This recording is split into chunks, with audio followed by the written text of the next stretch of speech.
Hello, good afternoon. It's Thursday, first week of spring. It's a lovely day outside, and where am I? You guessed it, I'm at the hockey arena. I always seem to have deep thoughts going through my head at the hockey arena. I think I've probably done 4 or 5 live videos from the arena while at a practice. What I wanted to chat about today is the question you see up above. Does work-life balance really exist? There seems to be a lot of talk about this lately on Facebook amongst my friends. So I guess my demographic is women between the age of 35 and 45, moms that are trying to balance either full-time careers or run businesses, as well as have smaller children at home.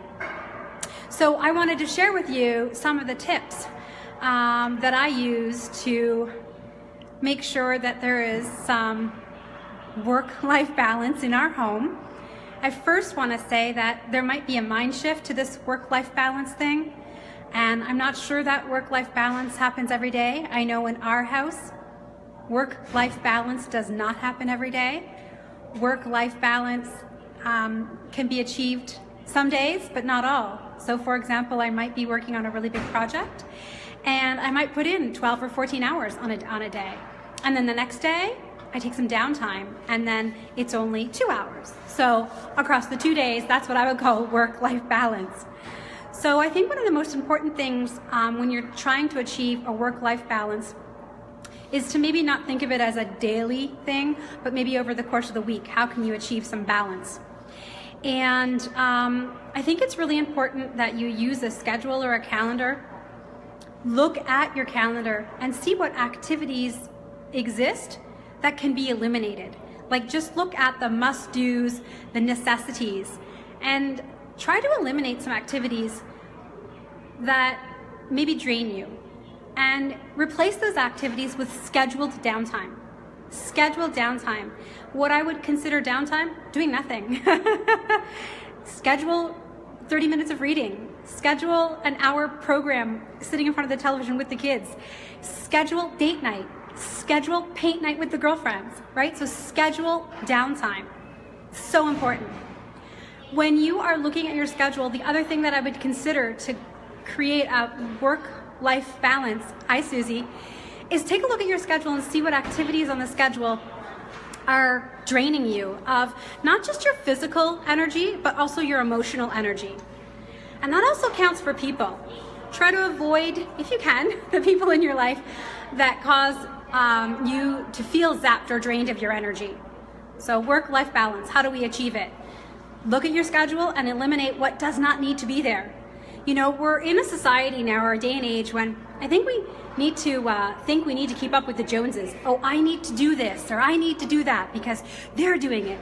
That's not the case. We don't have to always do things because we think other people think we should, or we think that it's the right thing to do at our age. Hi, Linda.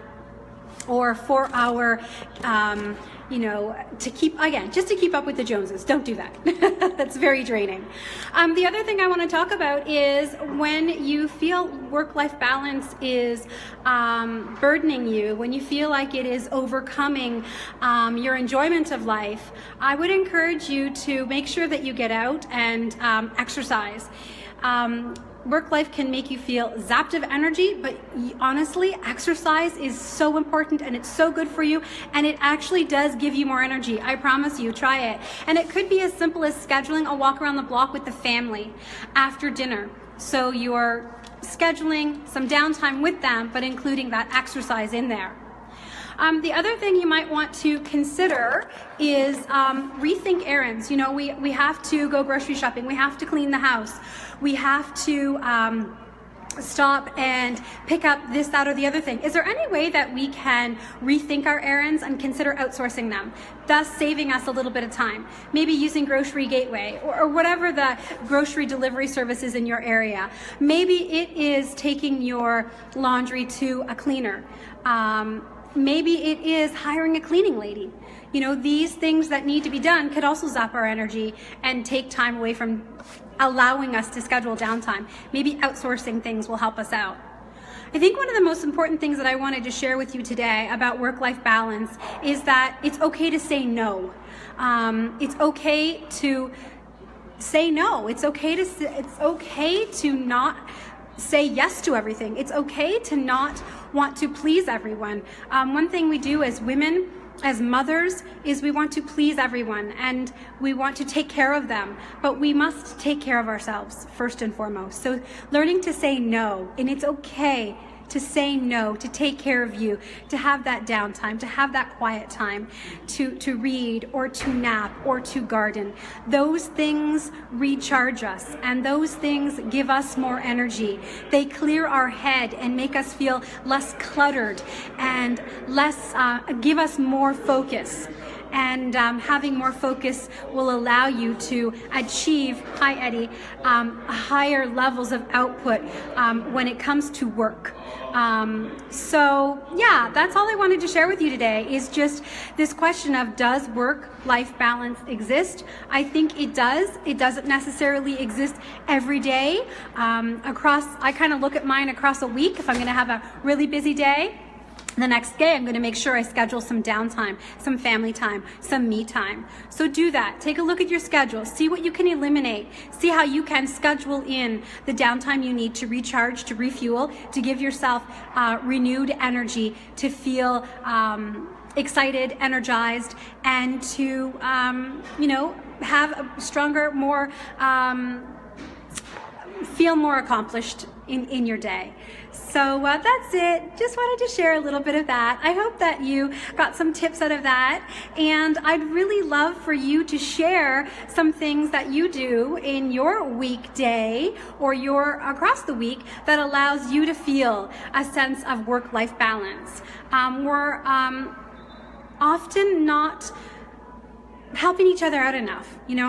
When I grew up, my mom and her sisters, we were so together all of the time, helping each other. We don't seem to have that anymore, even with neighbors. So let's hear it from you. Share with the fellow women, Linda, Eddie, Amber, Susie. Let's hear how you achieve your work-life balance. What are those little tips and little tricks that you have, that you use to keep that work-life balance in check?